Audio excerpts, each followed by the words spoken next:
Previously on mine. And then she watched him take a big gulp of coffee. And suddenly, he fell to the ground, dropping the coffee cup.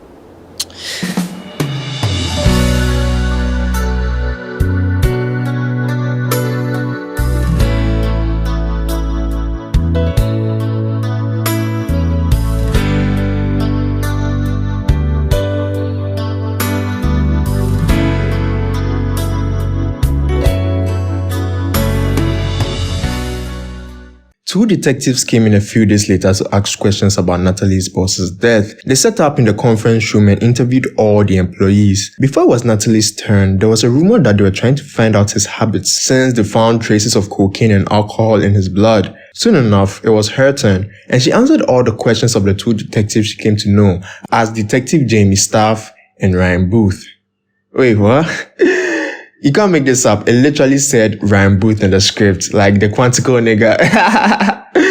Anyways, she tried to answer the questions as clearly as possible. She had seen Jamie on TV before. She was a no-nonsense genius policewoman who graduated on top of a class at the police academy. After answering her questions, she left them her card and asked them to call anytime they had more questions. As she stepped out of the room, Jamie had a feeling that she was going to be seeing Natalie again, and that made her feel uneasy. The funeral of Oscar Fenton, Natalie's boss, started uneventful. Like any other funeral, the priest prayed for his departed soul. Friends and family gave speeches about what a wonderful person he was. And Natalie rolled her eyes so hard, one might think it would have popped out of their sockets. And before you know it, 5 women crashed the funeral, all drunk, claiming he was their one true love. You could see how horrified the widow and the 3 children of the deceased looked. Natalie in that moment wished she could walk up to the widow and tell her, "Hey lady, I killed that scumbag for you. You're welcome."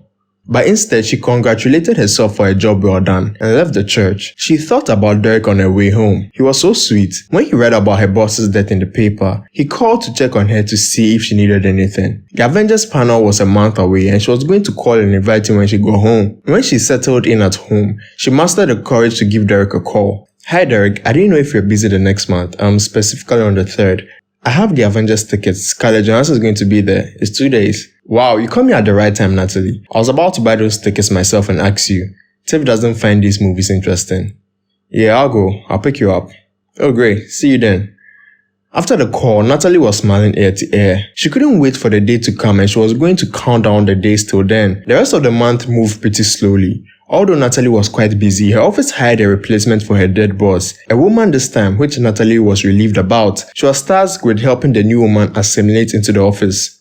Slowly, the month ended and a new month began, and Derek and Natalie made plans over the phone about their sleeping and eating arrangements. He also mentioned that he had told Tiffany he was going for a teacher's retreat because she had a bad jealous streak. She didn't mind it just confirmed her suspicion that she didn't really love Derek. On that day, Natalie woke up early and made sandwiches for the trip and packed an overnight bag. They talked about their interests besides the Avengers, and then they realized they had the same taste in books and music, and Natalie was enjoying every moment of it. When they stopped for gas and were talking, Tiffany arrived on the scene, livid.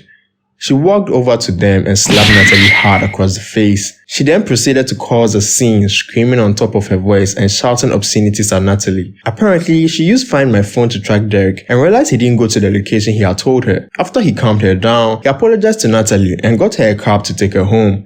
Natalie was so embarrassed and angry. There, she decided she was going to kill Tiffany. She had given the driver different locations from her apartment because what she was going to do to Tiffany needed a little more touch of home, and it was time to go home. Her childhood home.